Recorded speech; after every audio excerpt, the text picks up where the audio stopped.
Assalamualaikum warahmatullahi wabarakatuh.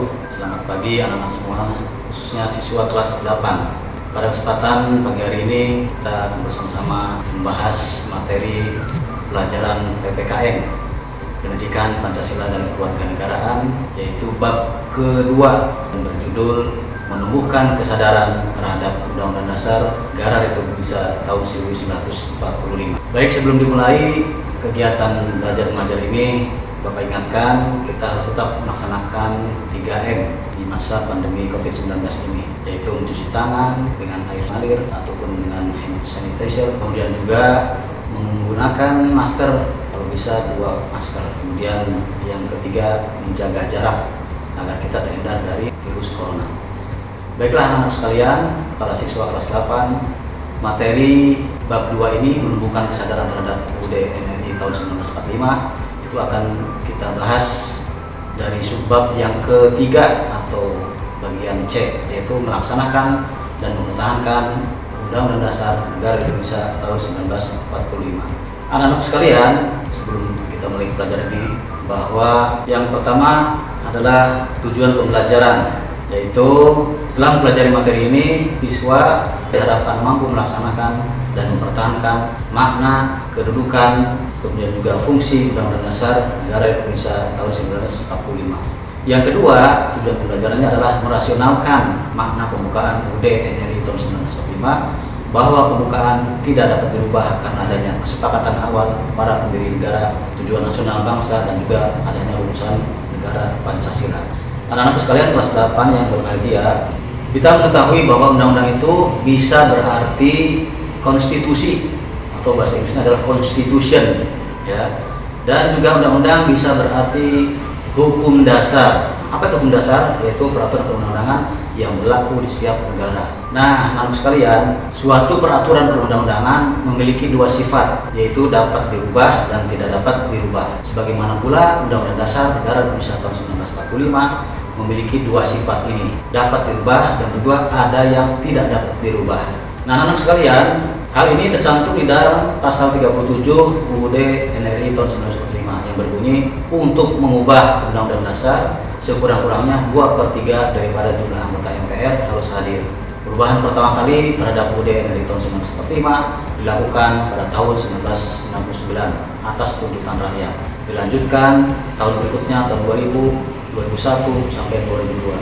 Keempat perubahan inilah disebut dengan amandemen. Dan perlu diketahui bahwa undang-undang itu memiliki 2 bentuk. Yang pertama adalah undang-undang yang tertulis. Yang kedua adalah undang-undang tidak tertulis. Undang-undang yang tertulis misalkan adalah undang-undang yang menaungi kita belajar, yaitu Undang-Undang Sistem Pendidikan Nasional atau Undang-Undang Sisdiknas. Demikian pula undang-undang yang lain, Undang-Undang Anti Korupsi, Undang-Undang Anti Pornografi Porno Aksi, Undang-Undang Lalu Lintas, dan lain sebagainya undang-undang yang diterbitkan oleh Presiden dan DPR, termasuk keputusan Menteri, peraturan Presiden, kemudian juga instruksi Menteri, instruksi kepala daerah, dan sebagainya. Instruksi, kemudian keputusan, dan juga peraturan itu merupakan salah satu contoh produk undang-undang yang tertulis. Nah, kemudian kalau ada pertanyaan, kemudian bagaimana Pak undang-undang yang tidak tertulis? Apa saja contohnya? Nah, baik, undang-undang tidak tertulis Bapak sampaikan ada 3, ya, sebetulnya banyak, cuma yang sampaikan 3 dulu. Yang pertama yaitu berupa adat istiadat, yang kedua adalah konvensi, yang ketiga kebiasaan. Baik anak-anak sekalian, nah ini ada bagian kesepakatan dasar perubahan UUD 1945. Yang pertama yaitu tidak mengubah pembukaan UUD 1945. Kemudian yang kedua, tetap mempertahankan Negara Kesatuan Republik Indonesia. Yang ketiga, mempertegas sistem pemerintahan presidensial, bukan parlementer. Kemudian yang keempat, penjelasan dimasukkan ke dalam batang tubuh. Dan kemudian yang kelima, yang terakhir, yaitu dengan cara adendum. Nanti akan dijelaskan masing-masing. Nah, anak sekalian, tidak membuat pembukaan UUD 45. Kita sudah mengetahui bahwa sistematika Undang-Undang Dasar 1945 itu ada 3 sistematikanya atau 3 bagian. 1 pembukaan, yang kedua batang tubuh atau pasal-pasal, dan yang ketiga penjelasan batang tubuh atau penjelasan pasal-pasal. Dari 3 bagian tersebut, mana yang boleh dirubah dan mana yang tidak boleh dirubah? Bagian pertama yaitu pembukaan UUD 45. Pembukaan UUD 1945 itu tidak boleh dirubah. Mengapa? Karena ada 2 alasan. Yang pertama yaitu Karena dalam pembukaan UUD 1945 tersebut terdapat tujuan nasional bangsa Indonesia ataupun tujuan negara Indonesia. Apa bunyinya? Ada di alinea keempat. Kemudian daripada itu, untuk membentuk suatu pemerintah negara Indonesia yang melindungi segenap bangsa Indonesia dan seluruh tumpah darah Indonesia untuk memajukan kesejahteraan umum, mencerdaskan kehidupan bangsa, dan ikut melaksanakan ketertiban dunia. 4 inilah adalah tujuan nasional bangsa Indonesia yang tidak boleh dirubah. Salah satu dari keempatnya dirubah atau dihilangkan, maka akan meruntuhkan negara kesatuan Republik Indonesia. Anak-anakku sekalian, yang kedua, alasan mengapa pembukaan tidak boleh dirubah, karena di dalam pembukaan tersebut terdapat rumusan dasar negara yang namanya Pancasila. Nah, apabila salah satu sila dari kelima sila itu atau kesemuanya dirubah ataupun dihilangkan, maka juga akan meruntuhkan negara kesatuan Republik Indonesia. Dua hal inilah yang sangat penting yang tidak boleh dirubah. Kalau merubah keduanya, maka akan meruntuhkan negara kesatuan Republik Indonesia. Yang kedua adalah boleh dirubah. Di mana yang boleh dirubah? Yang bagian sistematika kedua dan sistematika ketiga. Sistematika kedua yaitu penjelasan batang tubuh atau pasal-pasal. Nah, pasal-pasal ini, batang tubuh ini boleh dirubah. Baik, yang berikutnya tetap mempertahankan NKRI. Nah, dengan pembukaan yang ada itu tidak boleh dirubah, maka NKRI tetap utuh berdiri, ya. Dan juga mempertahankan sistem pemerintahan presidensial, di mana presiden adalah penanggung jawab dan pelaksana pemerintahan, ya, bukan perdana menteri ataupun menteri. Ya, nah itu sehingga dilaksanakan sistem pemerintahan presidensial bukan parlementer. Ya. Nah, sebagai seorang siswa, masyarakat dan warga negara Indonesia, kita wajib melaksanakan dan mempertahankan UUD NRI tahun 1945. Hal tersebut dapat kita lakukan dengan beberapa cara positif dan menghindari cara-cara yang tidak baik seperti di lingkungan sekolah. Ya, belajar dengan serius dan sungguh-sungguh agar dapat mewujudkan tujuan negara yaitu mencerdaskan kehidupan bangsa.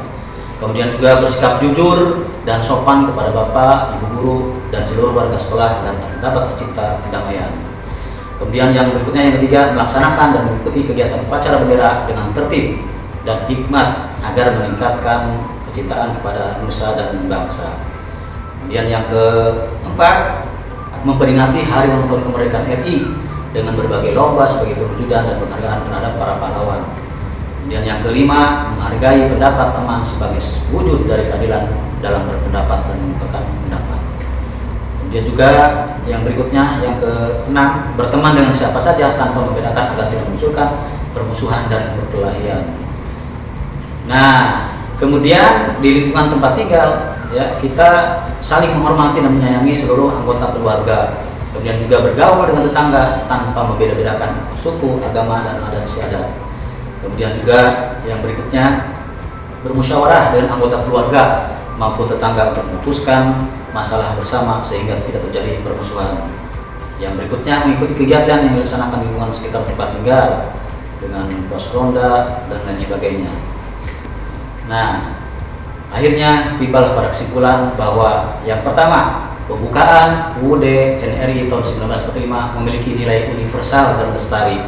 Universal mengandung arti bahwa diterima oleh bangsa beradab di dunia. Lestari adalah mampu menampung dinamika masyarakat dan akan tetap menjadi landasan perjuangan bangsa. Pembukaan UUD tahun 1945 tidak boleh dirubah karena memiliki alasan berikut. Terdapat kesepakatan awal para pendiri negara, tujuan nasional bangsa Indonesia, rumusan dasar negara Pancasila. Dan yang berikutnya, bangsa Indonesia bertekad untuk tidak merubah pembukaan UUD NRI tahun 1945, karena dengan merubah pembukaan UUD NRI tahun 1945 pada hakikatnya merubah negara kesatuan Republik Indonesia yang kita cintai bersama. Nah, aku bangga jadi warga negara Indonesia. Baik, itu saja yang Bapak sampaikan, kurang lebihnya mohon maaf. Sekali lagi Bapak ingatkan, tetap di masa pandemi COVID-19 ini kita semua, kalian semua ya tetap melaksanakan 3M. Mencuci tangan dengan sabun, ya, dengan air yang mengalir atau hand sanitizer. Kemudian yang kedua, menjaga jarak. Yang ketiga, menggunakan masker. Nah, anak-anakku sekalian, sebagai penutup, ini ada link evaluasi PJJ PPKN kelas 8, ya. Silakan, itu sudah ada linknya, nanti silakan kerjakan soalnya, ya. https ya, Google formulir. Nah, itu sudah ada. Baik, itu saja yang dapat saya sampaikan. Sekali lagi, mohon maaf yang sebesar-besarnya. Billahi taufiq wal hidayah. Wassalamualaikum warahmatullahi wabarakatuh.